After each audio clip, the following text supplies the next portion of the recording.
Hello and welcome to An Old Man Running. I did an informal survey recently with a running group I'm part of on Facebook, and I asked them about how many different shoes they had in their rotation, and it was really interesting because there was no dominant answer. The number of people running with 1 or 2 or 3 or 4 shoes in their rotation was very similar, and even a full third of the people had 5 pairs or more. A decent chunk had more than 10.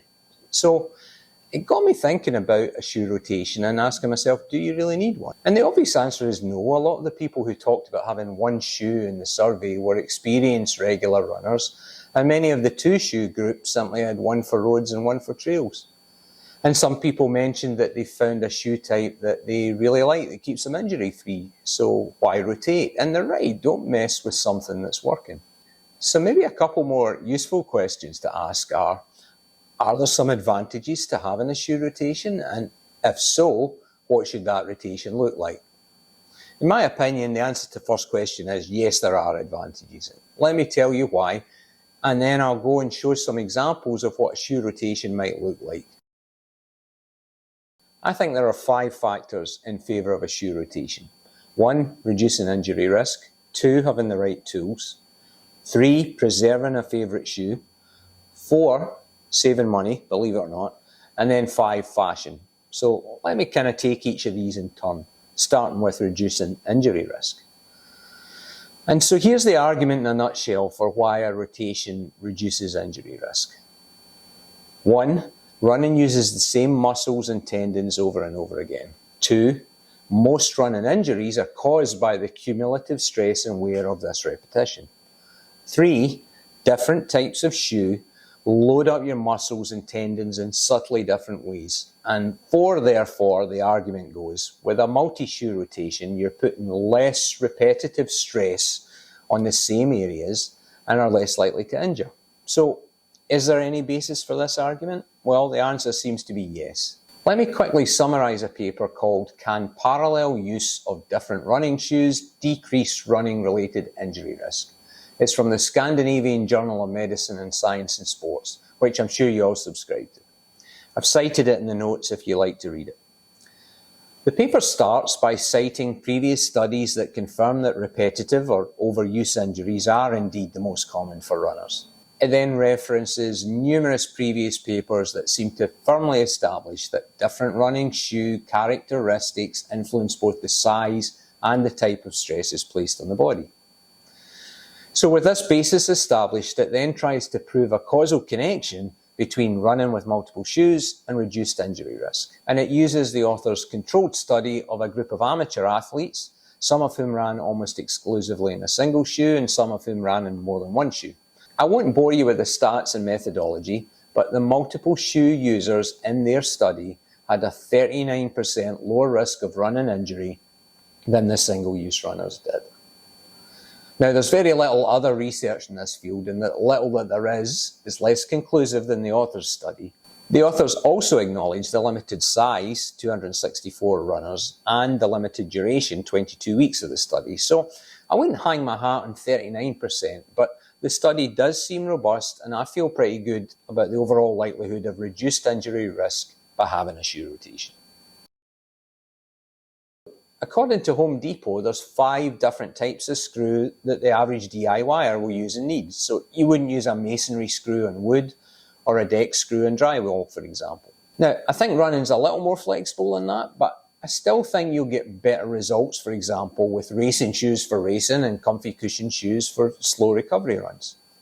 And I think this notion of the right shoes for the right type of run is what leads in large part to the variation in the number of shoes people have in their rotation.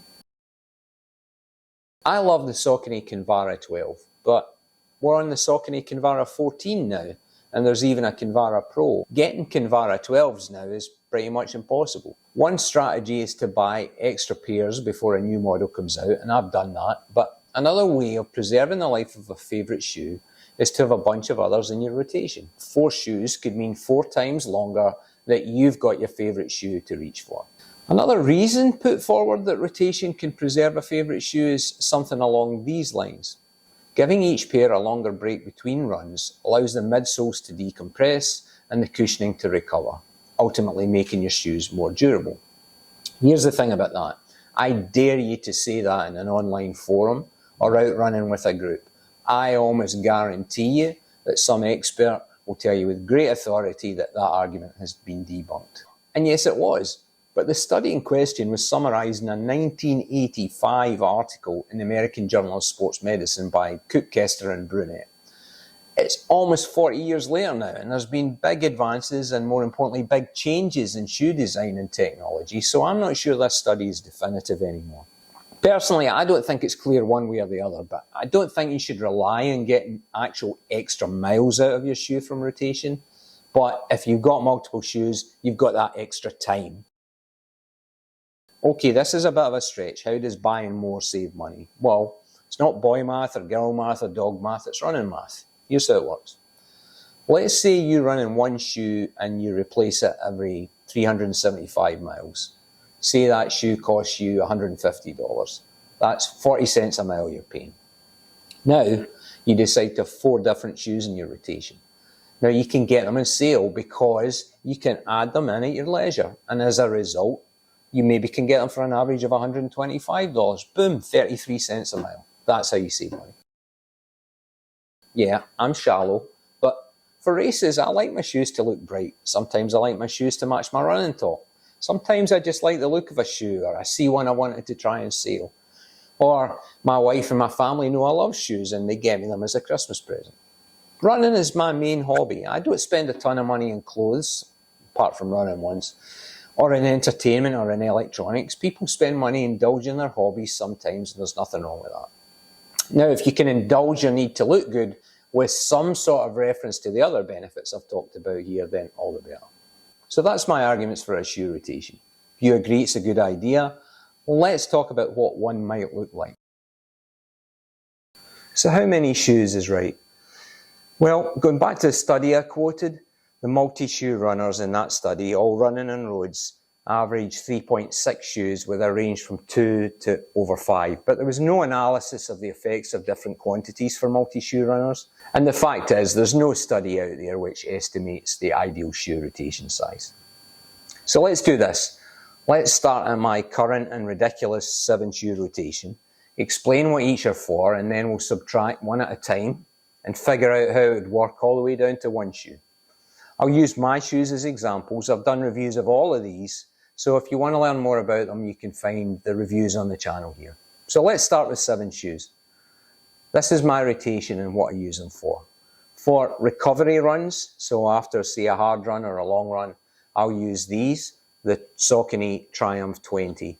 A little bit heavy, but for those kind of slow recovery runs, really good, soft and comfortable. For easy runs, I'll use the Saucony Ride 15. Just that little bit more responsive than the Triumph 20s and a nicer landing for me, so that's why I prefer them to the Triumphs for easy runs. For tempo runs, or maybe runs just a little bit faster than an easy run, I'll use these, the Hoka Mach 5. They're soft, they're bouncy, they're comfortable, they're light, and they can pick up the pace. So this is an extremely flexible shoe, as you'll see when we bring the rotation size down. For intervals, speed work, short races, I'll use the Endorphin Speed 3. They've got a nylon rather than a metal plate, which I think is just a little bit more harsh, but still gives you that responsiveness. These are great shoes for that. For long, slow runs and marathons, like the last marathon I raced, I'll use these, the Adidas Prime X. Fantastic shoe, incredibly bouncy, very high stack height, carbon plate with kind of carbon forks in the toe, great shoe.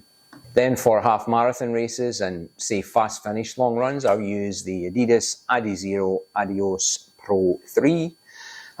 The plate on this, I just feel a little bit harsh on my feet once I get beyond 14 miles, so that's why I don't use them for marathon type distances, but great shoe for half marathons, set my personal best in these. And then finally, I run on the beach maybe once a week, once every 10 days, and for that I use the Saucony Kinvara 12s that I have.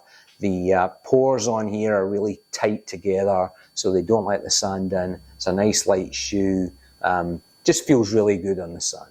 Now, obviously, nobody needs a 7-shoe rotation. I kind of just got here by experimentation because after I started running, I really had no idea what kind of shoe worked best for me. I'll go to less shoes in the future as the ones I've shown you wear out, and I'll tell you at the end how many I think is best for me. But first, let's look at how I would adjust now for a 6, a 5, a 4, all the way down to a 1-shoe rotation. So obviously, if you don't run on the beach, it's easy to take this list to 6. For me, if I was going to 6, I would keep the Kinvara for the beach runs I do and for the easy runs, and I would drop the Ride 15. The Kinvara is a little more of a harsh ride than the Ride 15, so for longer easy runs, I would use the Triumph 20, or if I was adding a fast finish, the Hokas. Even if I wasn't beach running, I think I would go this path and keep the Kinvara over the Ride. I think at 5 shoes here, you can combine the same shoe for tempo runs, intervals and short races. This would be a tough choice for me whether to use the Hoka or the Speeds. Ultimately, I think for races, I like the plate and the speed.